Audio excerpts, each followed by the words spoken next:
Hey everyone, how's it going? Welcome to NoDQ&A video right here on NoDQ.com, as well as the YouTube channel, youtube.com/AaronRiftNoDQ. We are now just a little over 2 weeks away until WrestleMania 33, the ultimate thrill ride. I like to call it the granddaddy of them all, but we all know Vince doesn't like it because it makes WrestleMania sound old. And WWE doesn't like calling it WrestleMania 33, using the numbers, because it makes WrestleMania seem old. But WrestleMania is old. WrestleMania is a tradition for over 30 years. The recognized leader in sports entertainment. Anyways, I'm starting to ramble now, so let's get down to your questions today. First one comes from Javier Reyes. What if AJ Styles beats Shane at WrestleMania and afterwards he doesn't sign back to SmackDown Live and jumps ship to Raw, I think you were trying to say. I could see that happening. It's definitely something that is being rumored right now. AJ Styles going to Raw as part of this storyline where he has been fired. It really is not clear what's going to happen with AJ Styles moving forward. Is he really fired? Is he going to be brought back? What is going to happen with that? Is he still fired but he's going to do the match with Shane? Everything is still up in the air right now, but I guess that's all part of the process of getting fans intrigued in the storyline and tuning in to see what happens next. There's a lot of rumors about AJ going to Raw. There's a lot of possibilities for AJ on Raw. You can do AJ versus Seth Rollins. That's a match fans have been wanting to see. You can do AJ Styles versus Samoa Joe. And if Kurt Angle's on Raw, you can eventually do AJ Styles versus Kurt Angle. You can reunite AJ with the club. A lot of things you can do with AJ on Raw. It would make sense, especially if the rumors are true about Roman Reigns possibly going to SmackDown. That could be the big switch, with AJ going to Raw and Reigns going to SmackDown. So it would not surprise me if AJ ends up on Raw after WrestleMania. This one comes from Zach. Do you see AJ turning face after the great match with Shane via shaking/raising his hand after the match? That, I think, is less likely. I think AJ Styles is a babyface. It's something that's inevitable. The crowd wants to cheer for AJ. I think that you could do something like that where AJ endorses Shane McMahon but still goes to Raw as an act of defiance. That's a possibility, but I could see AJ staying as a heel for the time being if he goes to Raw, because obviously you have Kurt Angle. If he's going to be the babyface general manager of Raw, then it would make sense for AJ to be a heel. But there's also the idea of doing a heel Samoa Joe versus a babyface AJ Styles, or turning Seth Rollins back heel, which is something that I think needs to be done because, as I've talked about before, I feel WWE really botched the Seth Rollins face turn, and I think Rollins as a heel versus AJ as a babyface would work better than AJ as a heel against a babyface Rollins, but that's just my opinion. So it just depends on what WWE has planned for AJ moving forward. If AJ's going to be a babyface on Raw, then yeah, it would make sense for him to maybe make amends with Shane McMahon after the match, but Bryan is still pissed at AJ, so there's that falling out and AJ goes to Raw in an act of defiance. I could see that happening, but I still think it's a long shot. I would be surprised if AJ and Shane shake hands after the match. Would not rule it out, but I'm personally not expecting it. This one comes from @PatchFut. I think this is a first-time asker, not sure. Now that WrestleMania 33's card is almost final, in a scale of 1 to 10, where would you rank it? I like it better than last year's WrestleMania card. I would give it an 8. I think it's a pretty solid card. Some might argue that Cena should be utilized better. I think Cena versus Undertaker would have been an ideal match, but Roman Reigns as the opponent for Undertaker, I mean, that's one of the biggest matches WWE could possibly do at this stage of the game. That's huge. Even though, booking-wise, I'm not sure what the right outcome is and what's going to satisfy the fans, but as far as the star power goes, it's absolutely huge. Goldberg versus Brock Lesnar, say what you will about it, but Goldberg is a big name, and there's a reason WWE brought him back and made him Universal Champion, because he moves numbers and he gets people interested in the product. John Cena and his role at WrestleMania, some might say it's a waste of Cena. Time will tell what happens with the John Cena-Nikki Bella storyline, but the Miz's promos and John Cena's responses, I mean, the promo work has made me intrigued about this match. Like JBL said on Bring It to the Table, it's got you interested. You're tuning into WrestleMania to see how this plays out. So I think it's been well done. Overall, I think the WrestleMania card is pretty solid. I think that there's a lot of intrigue about the matches on the card, and I think WWE's doing the usual good job of getting people hyped up for WrestleMania. My biggest negative, too many matches, too long of a show. But that's just the way it is in the current landscape of WWE. I'm looking forward to the cruiserweight match. I said this for months. I'd love to see Austin Aries versus Neville, and WWE's going through with it. So I'm really happy about that. No complaints there. Tag match feels thrown together. Both tag matches, American Alpha and Usos, feels thrown together with no momentum. Baron Corbin, Dean Ambrose, I'm looking forward to. I think that could potentially be a breakout moment for Corbin. I'll talk about these matches more when I do the predictions video with the other guys on NoDQ.com, but as far as answering your question goes, I am looking forward to the card. I would give it a solid 8. This one comes from Calvin. Hey Aaron, what do you think will be the WrestleMania 33 pre-show matches? American Alpha versus Usos, and what else? Unfortunately, I think that is going to be one of the pre-show matches. American Alpha versus the Usos. It sucks. I think that the title matches should all be on the main card, but there's almost no hype. And if you have to put a match on the pre-show, that would be one of them. Also, I hate to say it, the SmackDown Women's title match. It just feels like a match, like I said, completely thrown together. Would not surprise me if both tag matches, you know, the Club versus Cesaro Sheamus, I think that will also be on the pre-show. And for some reason, I'm blanking out on the third tag team for that match. Wow, this is really bad. I do not know the third tag team off the top of my head in that match. Cesaro, Sheamus. This is funny. I'm going to leave this in the video. I was going to edit this out, but I seriously, I'm having a brain fart. I cannot remember the third team. I'm sure I'll feel like an idiot in a minute when I do remember. Cesaro, Sheamus, The Club, and Enzo and Cass. There we go. Wow. And I think that's the exact reason why this should be the pre-show match. Because I could not even remember Enzo and Cass, and they're supposed to be one of the biggest teams in WWE right now. Whatever. I want to see Neville and Austin Aries on the main card. So if something has to be sacrificed, let it be the tag team matches. Got this one here from Richie. Hi Aaron, I'm not sure how to ask questions. Right, he says he is sure how to ask questions, but he seems like he's doubtful. But in your opinion, which show has the best build to WrestleMania? I would say overall, that's a tough one. I would probably go with SmackDown.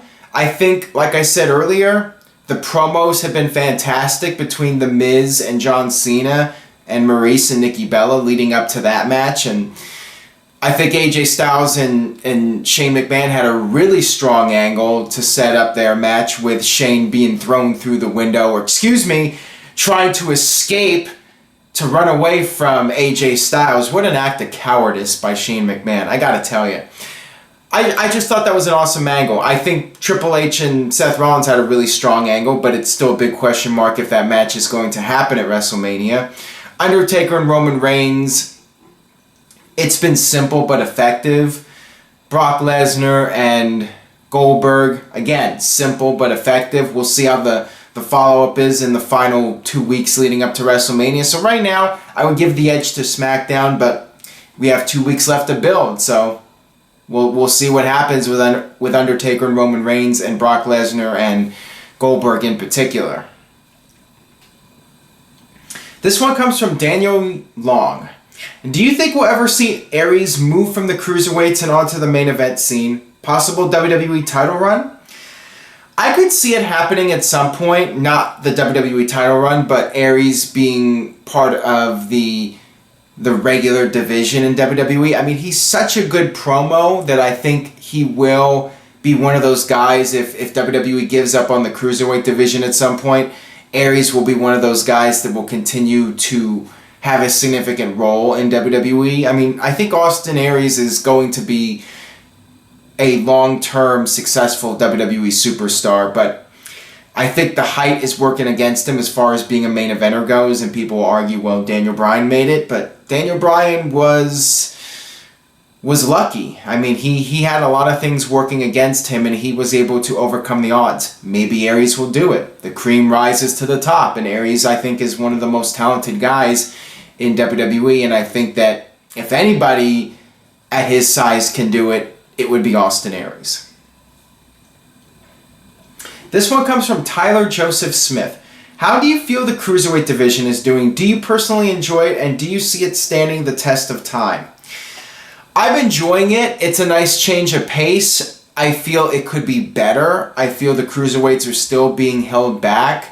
And I'm not really a big fan of changing the ropes and having the separate color scheme. I'd rather the cruiserweights just be a part of the regular show. And I'd like to see the cruiserweights interacting with some of the other guys. I like the idea of a cruiserweight division. You know, it changes things up a bit. But at the same time, I think that it could be done better. This one comes from Paul Jackson. Hey Aaron, do you think Finn Balor versus Roman Reigns for the Universal title is possible for SummerSlam? That's an interesting question because of the rumors of Roman Reigns going to SmackDown and the rumors of Roman Reigns being pushed as a babyface moving forward. WWE apparently wants to keep him as the top babyface, and I've been predicting that. I mean, I do not think Roman Reigns is going to turn heel. That's why I'm putting this bet on the line where I would dye my hair pink. I mean, that's how confident I am that Roman is not going heel. I don't see it happening. As far as the match goes, if Reigns stays on Raw, I think it's more likely he faces Lesnar. Now, Reigns versus Lesnar is rumored for WrestleMania, but I sense WWE will pull the trigger on that sooner than later. Finn Balor, I think, is going to be a top babyface in WWE, and that could be a reason for Roman Reigns to go to SmackDown so Balor can have that top spot, and Reigns can take over for Cena while Cena's away, and WWE could possibly do Reigns versus Cena at some point. That's something else to consider.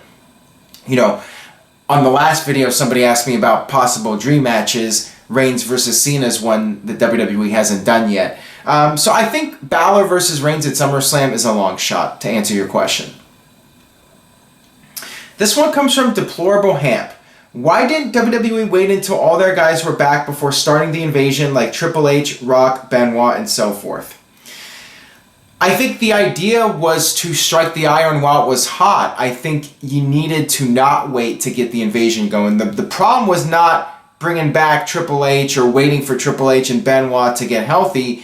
I think the problem was not signing. There were two problems. The first one was not signing the top WCW talent, but ultimately the number one problem was not pushing the WCW talent and making them appear as equals to the WWE talent. That was the number one biggest problem. Number two was not signing the top stars. And then you could say number three was not having guys like Triple H and Benoit available. But let's face it, if Triple H was available, DDP would have been taking the pedigree. Booker T would have been taking the pedigree. You know what the end result would have been. It might have been even worse for the WCW guys if Triple H was around for the invasion. This one comes from DJ Whitty. Yo, Aaron, what do you think of Mickie James' comeback so far? Does it go to show that WWE doesn't push former talent? Well, the fact of the matter is, she's not going to be pushed as the top female talent. She's there to help elevate the younger stars.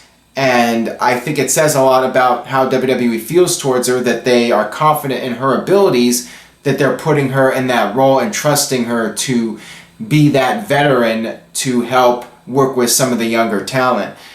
So I think she's in a good spot in WWE right now. She's being taken seriously. They're not doing the whole Piggy James thing, making fun of her weight or whatever. They're treating her like a serious contender. And I think she's doing well in WWE so far. She's got a match at WrestleMania. Might end up being on the pre-show, but she's still in the mix, and she's on television every week being seen by millions of people. Not a bad gig. This one comes from Manny. What's your favorite Eddie Guerrero memory? Mine was when he trashed JBL's hat with the fans. I was there live in Columbus, Ohio. I actually do not remember that one. I would say my favorite memory was dropping the phone, first of all. My second favorite memory in regards to Eddie Guerrero would probably be him winning the title in No Way Out. Just the fact that Eddie Guerrero won the world title when there were so many doubters and so many people thought, hey, the small guy will never do it. Going back earlier, Austin Aries, never say never with him. Eddie Guerrero did it. Daniel Bryan did it. It can be done. The odds are against you, but if you're talented enough, eventually, like I said, the cream rises to the top. Eddie Guerrero defied the odds by winning the world title. So, to me, that would be my number one favorite moment. And when he did the chair bit, when he was facing Mr. Kennedy, that was right before he died, I think that's why that one stands out so much to me, because it was the last Eddie Guerrero moment before he died. But, he did that a lot of times, but the one with Mr. Kennedy stood out the most to me when he played his old trick and got Mr. Kennedy disqualified, vintage Eddie Guerrero. And Judgment Day, when he was a bloody mess in that match with JBL and kept fighting, I liked that. That was a good bit right there. So there were a lot of Eddie Guerrero moments. I mean, more than I can remember.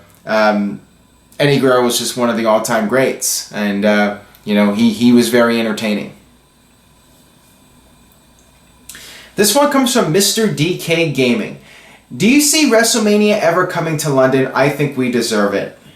Well, the fans in the UK certainly feel that way. They make that clear on the shows when they chant, "We are awesome." They feel they are entitled to a big show.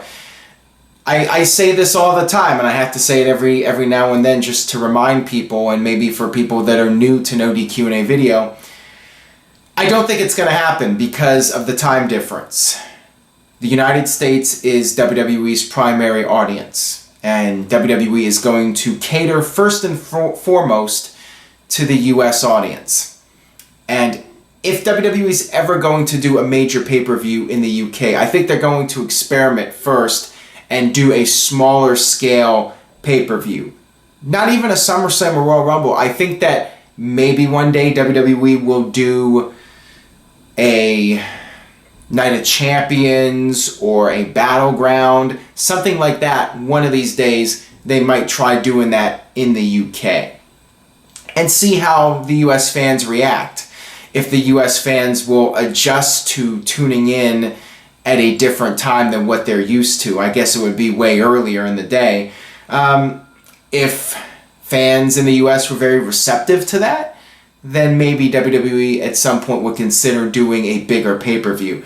But WrestleMania being in London, I think that is a long shot.